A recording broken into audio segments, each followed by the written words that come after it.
Hello दोस्तों, मैं आप सभी का वेलकम करता हूं मून अकेडमी में। मेरा नाम है प्रबोध और हम डिस्कस कर रहे हैं स्टैंडर्ड 10 का पहला चैप्टर जो है केमिकल रिएक्शन एंड इक्वेशन। ये वीडियो इस चैप्टर का दूसरी भाग है। तो चलिए शुरू करते हैं इसको। तो आज हम देखेंगे how to balance a chemical equation. अगर कोई भी केमिकल इक्वेशन आपको दिया गया है जो कि बैलेंस नहीं है, अनबैलेंस्ड है या फिर स्केलेटल केमिकल इक्वेशन है, तो इसको किस तरह से बैलेंस करते हैं।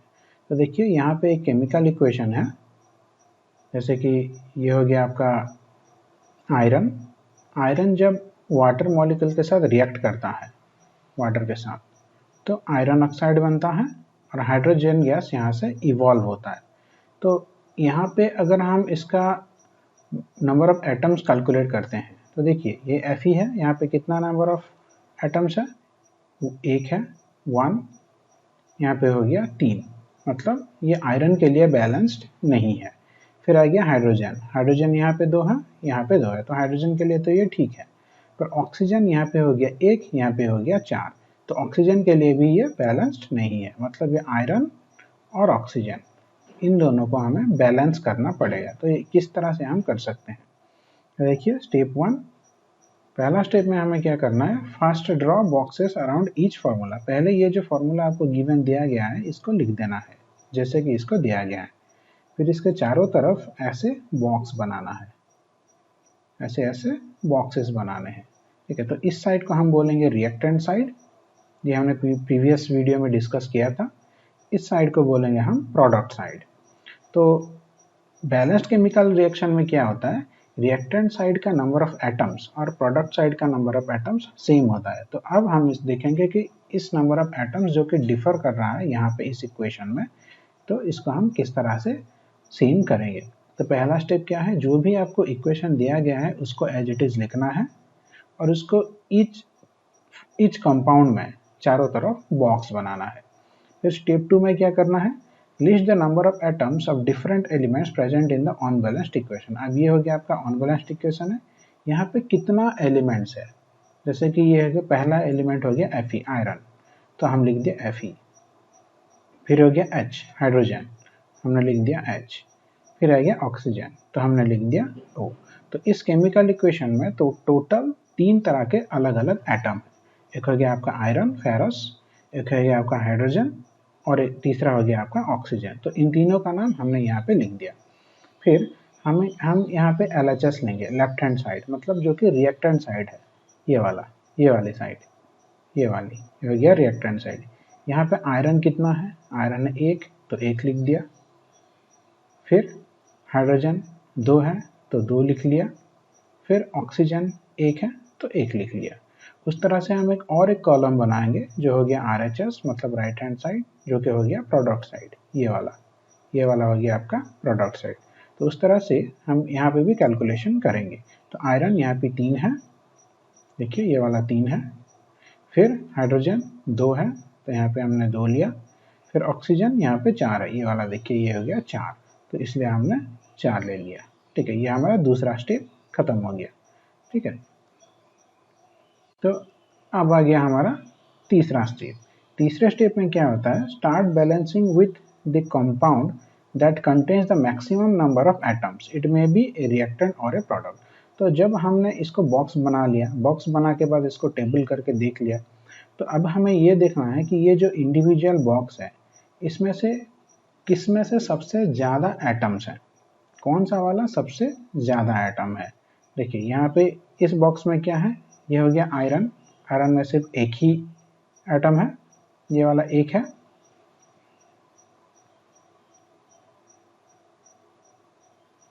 अब ये वाटर, ये हाइड्रोजन का 2, ऑक्सीजन का 1, 3, तो यहाँ पे हो गया टोटल 3, यहाँ पे हो गया टोटल 1।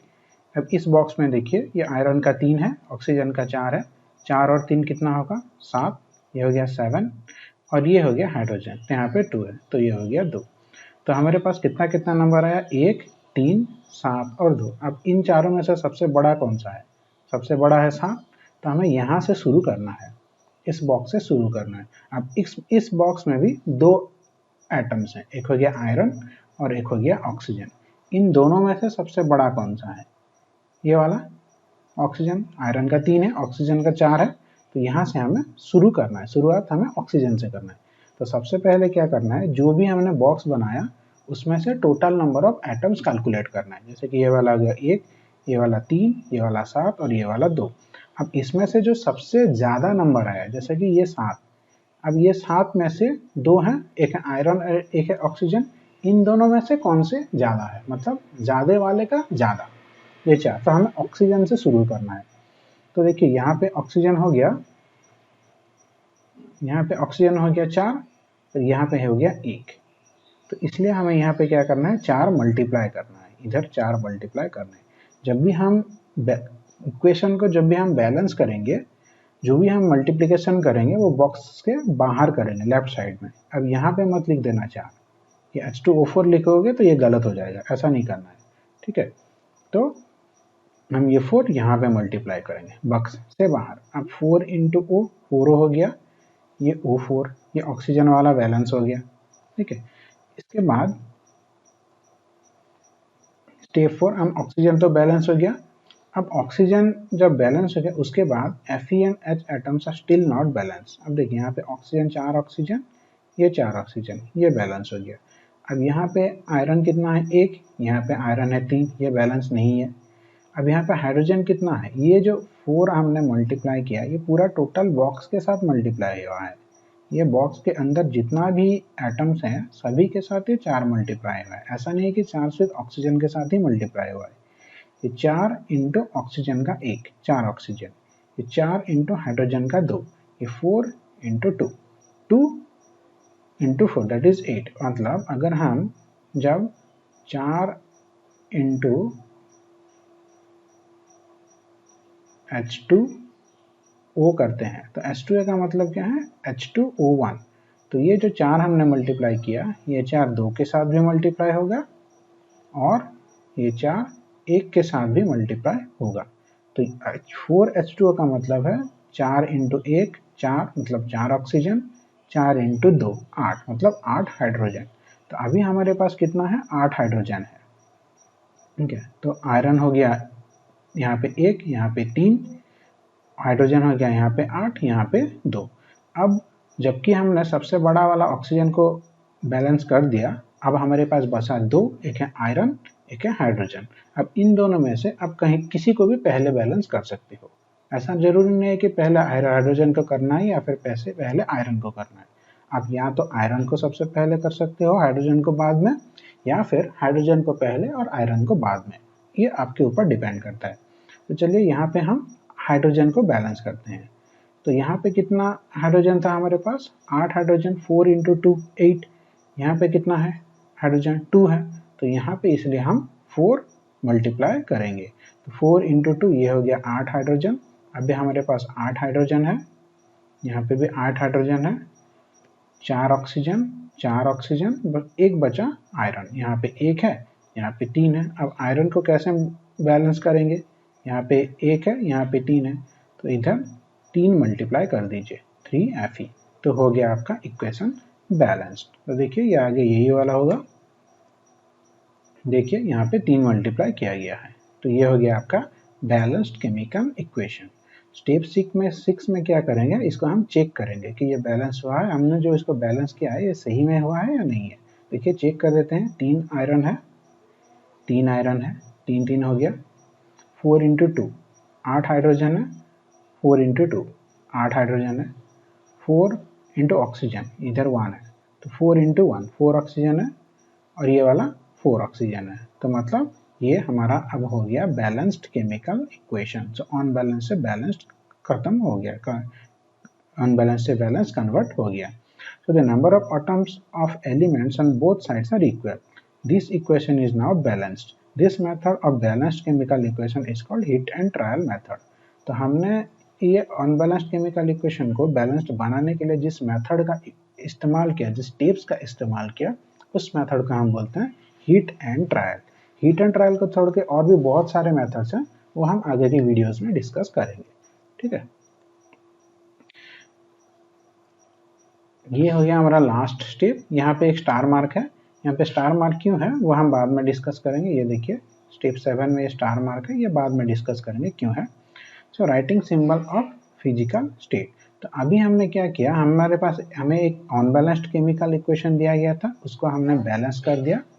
बैलेंस करने के बाद अब हम देखेंगे कि ये जो हमारा हमें एक अनबैलेंस्ड केमिकल इक्वेशन दिया गया था, इसको हमने बैलेंस किया। बैलेंस करने के बाद हमारे पास ये जो इंडिविजुअल कंपाउंड आता है, ये जो कंपाउंड्स है, कौन सा कंपाउंड कौन सा स्टेट में है वो वाला हम देखेंगे। ये वाला हमारा स्टेप 7 है।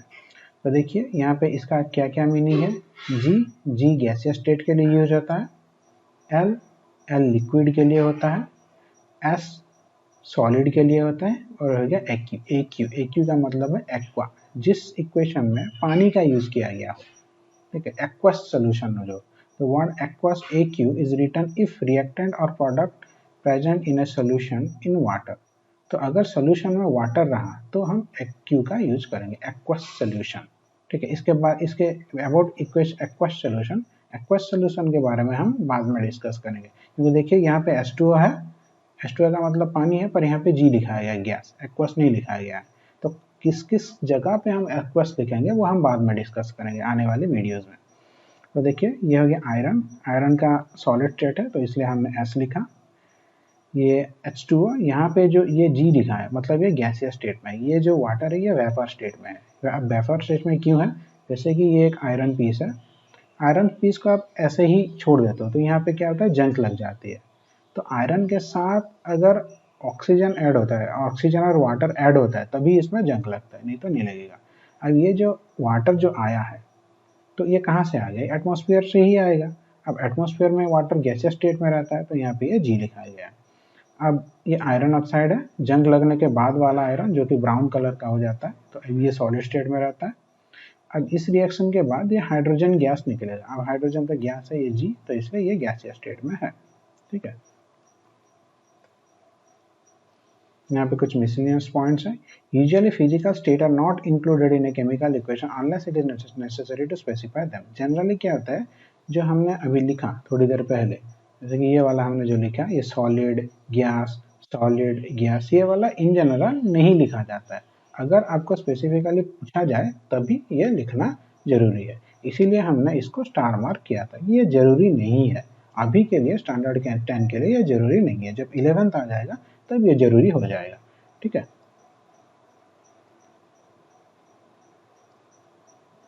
Sometimes the reaction conditions are such as temperature, pressure, catalyst, etc. for the reaction are indicated above and or below the arrow in the equation. For example, ये दो, अब यहाँ पे दो एग्जाम्पल दिया है जहाँ पे आपका टेम्परेचर, प्रेशर, कैटालिस्ट ये सब मेंशन किया गया है। अब कैटालिस्ट का मीनिंग क्या है, आपने पढ़ा होगा पिछले साल स्टैंडर्ड 9 में।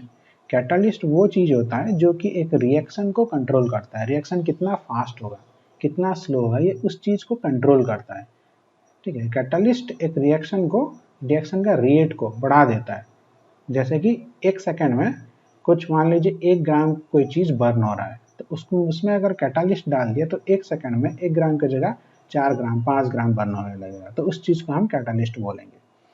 अब देखिए यहाँ पे कार्बन मोनोऑक्साइड एक गैस है, ये हाइड्रोजन गैस के साथ रिएक्ट करता है और CH3OH ये वाला निकलता है, ठीक है। अब यहाँ पे 340 एटमॉस्फेरिक प्रेशर है, ये ATM का मतलब एटमॉस्फेरिक प्रेशर, ठीक है। तो अब जैसे कि ये वाला है, ये कार्बन डाइऑक्साइड जब वाटर के साथ रिएक्ट करेगा तो in the presence of sunlight, ठीक है, जिसका हम फोटोसिंथेसिस रिएक्शन भी बोलते हैं।